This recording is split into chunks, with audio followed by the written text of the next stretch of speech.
Hey everybody, this is Tim Ashe, President of the Vermont State Senate, and here with my daily update on Vermont's response to the COVID-19 pandemic, and very fortunate to have with me today Bill McKibben to talk about what lessons we can derive from the pandemic, its effect on the state, the nation, the globe, and how that can teach us more about the need to tackle another existential crisis facing our planet, which is climate change. And Bill, of course, is Vermont's own and one of the foremost thinkers about addressing climate change and the imperative to do something about it. So Bill, thank you so much for joining me. Tim, what a pleasure to be with you. And these are good questions, and ones I've obviously been thinking about and writing about some in the last little while.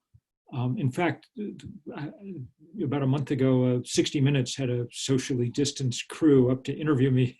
We did it outdoors near Robert Frost's old writing cabin there in Ripton. And so I've been thinking a lot about the what lessons. There are no silver linings to a pandemic, too much misery. But if we're going to go through this kind of trauma, we might as well learn something from it. And I would say here are my candidates for three things worth having learned. One, to be reminded that reality, in fact, is real. We live in a world where we're behind screens all the time. Everything seems editable and shapeable and mutable and so on. But I've spent 30 years trying to explain to people that physics and chemistry don't negotiate and don't compromise. The microbe has done the same thing for biology. Donald Trump may stand up all he wants and fulminate about how it's a hoax or it's going to go away by Easter or whatever, but the microbe could care less. If it says wear a mask, wear a mask. It's in charge, not us. Corollary to that, second lesson, and this is one that perhaps Vermont and its legislators do well to always bear in mind. Speed really matters. Like, we learned a lot about flattening curves in the last few months. The US and South Korea got their first case of coronavirus on the same day in January. South Korea went right to work, shut down large gatherings, started testing everyone. They're not over it, but they're kind of looking at it in the rearview mirror. We wasted the next 5 or 6 weeks. February was a wasted month for the US. And as a result, not only did we have to disrupt our economy to a far greater degree when we finally got around to it, but even having done that, we suffered enormous trauma. We've got a pile of 100,000 dead bodies in this country. So speed is crucial, and that's a perfect analog to the climate battle. I mean, look, February stands in for the last 30 years in climate time. The time that scientists had given us eloquent warnings, but our leaders took little to no action, always found it more convenient to put things off for a while or move slowly, or moving slowly at this point doesn't help. Moving slowly, going slowly on climate's just another way of losing. Winning slowly is another way of losing. So that's a good thing to be reminded of. If we flatten the carbon curve at a rapid rate, we have a better chance. Third thing, and this goes very much to your work over the years, social solidarity really, really matters. We grew up in the political shadow of Ronald Reagan and of the idea that markets were going to solve all problems and that our job was just to pursue our own individual self-interest. You're younger than I am, but Reagan's great laugh line always in his speeches was the 9 scariest words in the English language are, "I'm from the government and I'm here to help." Ha, ha, ha. It turns out the scariest words in the English language are, we've run out of ventilators. And there's no way that you can solve that problem by yourself any more than, if someone comes and says, well, the hillside behind your house is now caught on fire, These are things we can only solve when we work together. So hopefully this will be a good reminder that we need, governments at work, people coming together to make things happen. And I think that those lessons are probably being reinforced these weeks by the uprisings that we're seeing around this country. Well, it is, it's interesting, that Reagan line, right now, whether it's businesses, states, local governments, the scariest things they could hear is, I'm from the government and I'm not here to help. Yeah. And there's really, we are hearing it loudly and clearly. We can't do it on our own as individual businesses, individual households.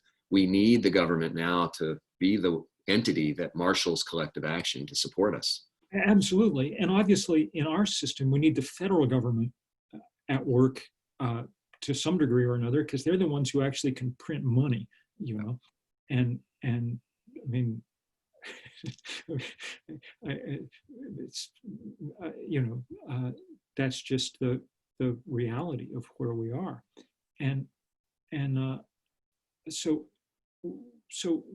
this is a time of great testing, but it's not going to be the last time of testing. In fact, I think it's pretty clear that this is, we'll look back on this as one of the first big crises in a century of crises. Even if we do most things right about climate change from this point in, the effects are going to be large. They may be containable. They may not bring down civilizations. They may. If we delay much longer, they almost certainly will. So get ready for lots of tests.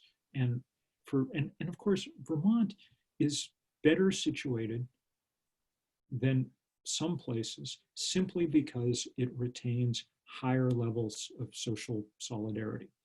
I saw interesting data yesterday.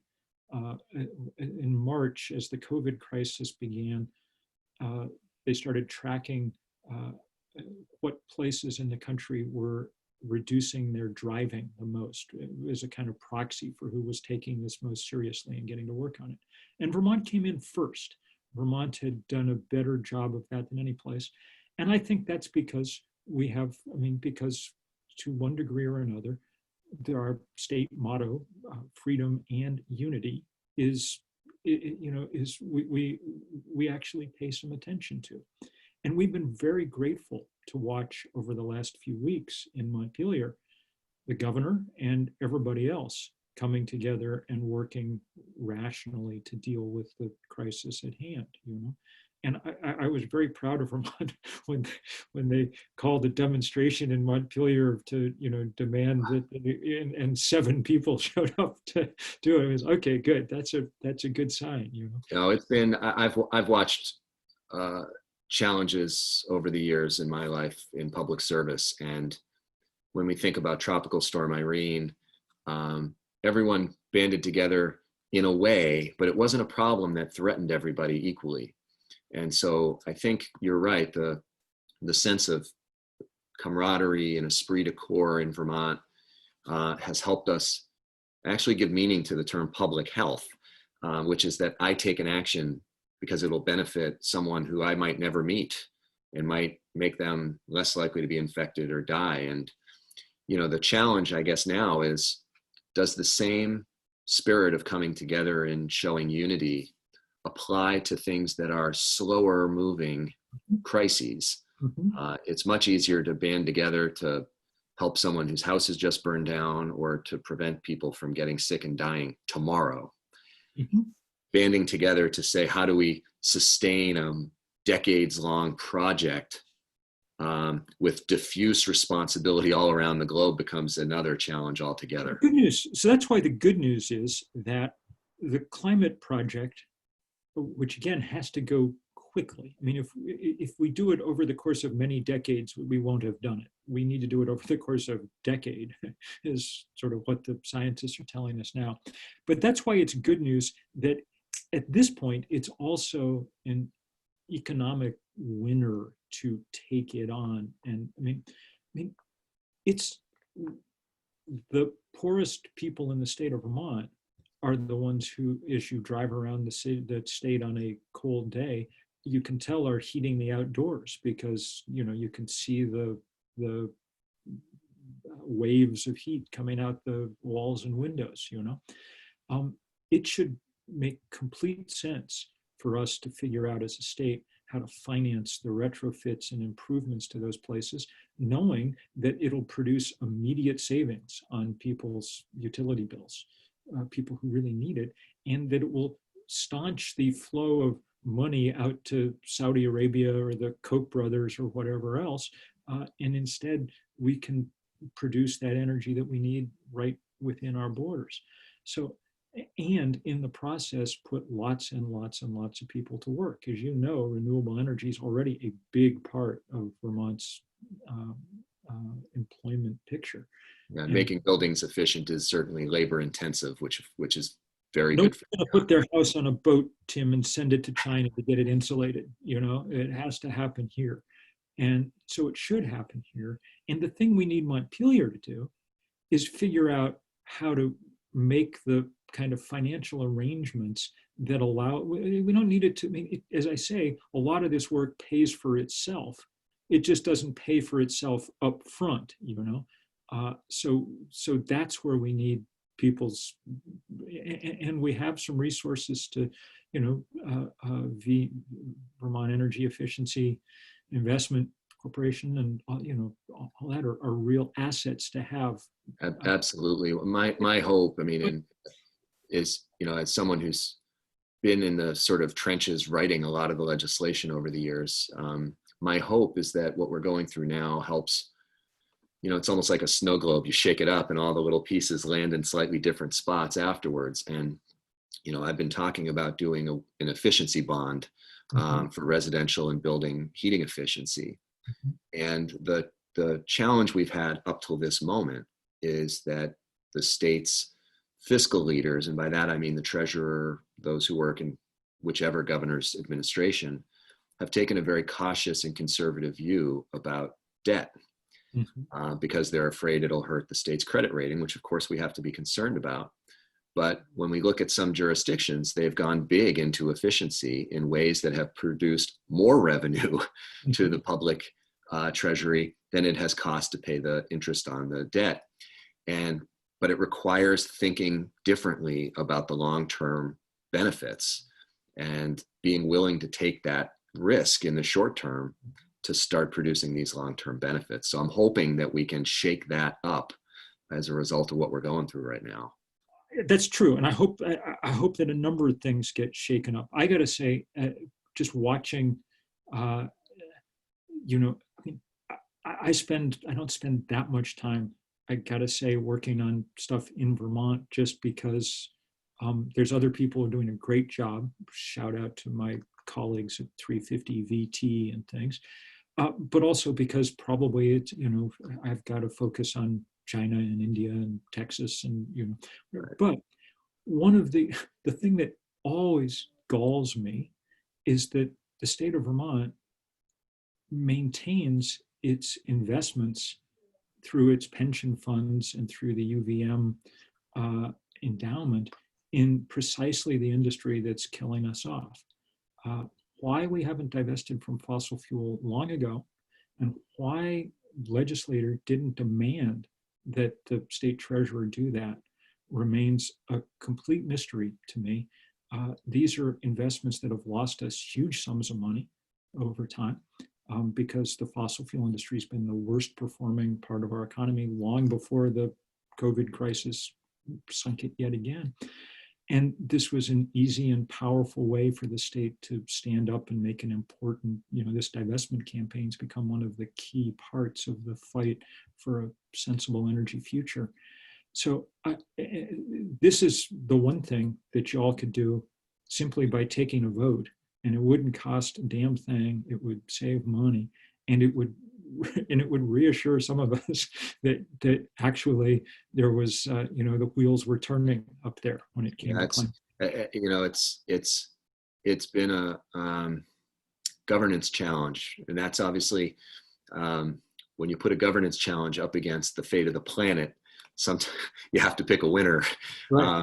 And as you know, the governance is your business. Yeah, so you can govern your way to extinction, but have, you know, proper procedures. You know, those of us who have been pressuring the treasurer to divest, you know, there's always some technical reason why it's hard to disaggregate. And the irony is, back in the late fall, early winter, when Senator Andy Perchlik, me, and a couple other people met with the treasurer, made the case that other investments would perform better. And you look at the fact that they were practically giving oil away, the timing is not just from the, I mean, obviously from the planet's point of view, but from a financial point of view, the justification for maintaining the status quo has just disappeared. And so we've got progress there to make. Let me ask you, because you're, of any Vermonter, you are likely to be more tied into what's going on around the country and around the world in terms of,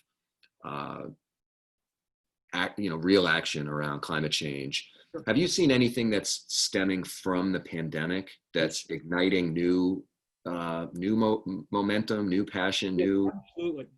Country after country around the world is taking a kind of Green New Deal template as their recovery idea.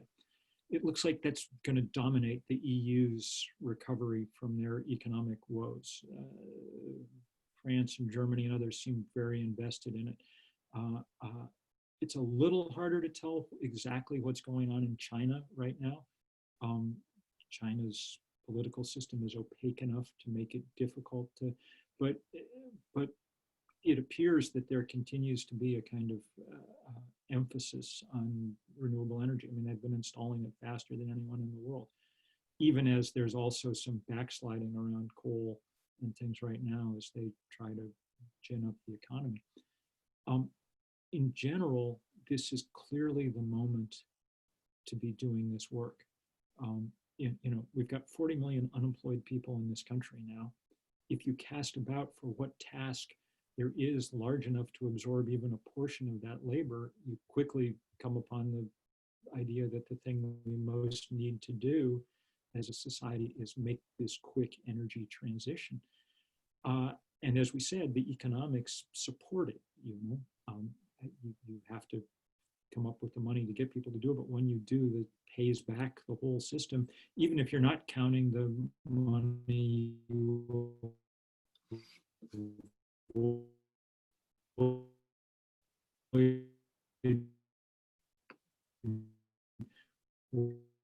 Losing you about a bit with your Ripton coverage.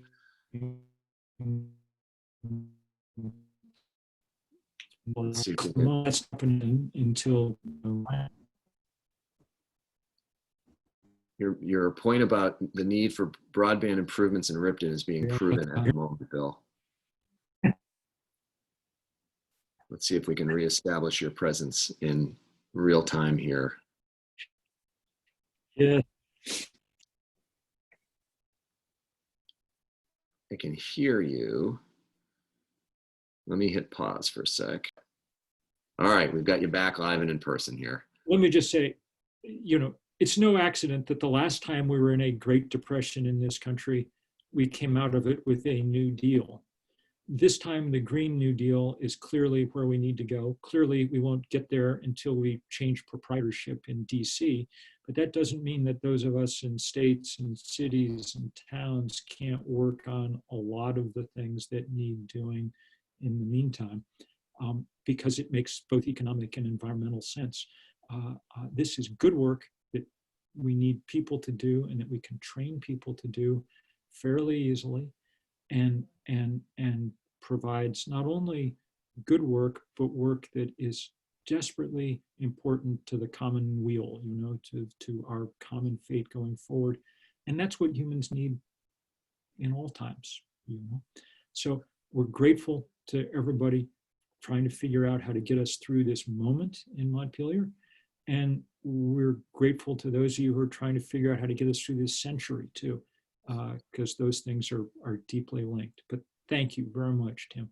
Well, let me maybe end on one note, which is that, people don't associate Joe Biden with being a visionary environmentalist over the years. It's not been an issue at his sort of the forefront of his policy advocacy. And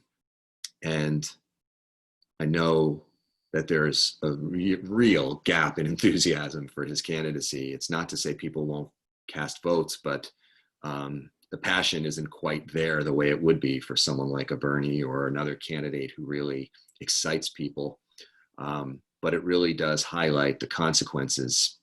If he's not elected, everything we've just talked about is made so much harder. And this is why we build movements, because there's no, you can't, I mean, the point is not, politics is not to rely on individual people to get things done. The point is to build movements that shift zeitgeists, that make it possible for good leaders to get things done and make it impossible for bad leaders to perform their particular brand of evil. So that's why we build movements. And that's why it's really good that there are so many people in Vermont who are working hard on these things. Well, hopefully we'll be able to make good progress despite the challenges we're facing, which are, there's no shortage of just brutal financial challenges right now, but we're committed to making progress. So, all right. Thanks for being a guiding light, Bill. We're blessed to have you in the state. And get us invested, if nothing else. That one doesn't cost a penny, so get on it. I've got many lessons from you today, including that reality is reality, which I'm going to take away. I'll give you credit for it, but I'm going to steal it. All right. Well, that's good. Take care, man. All right. Thanks, Bill. And thanks everybody for watching.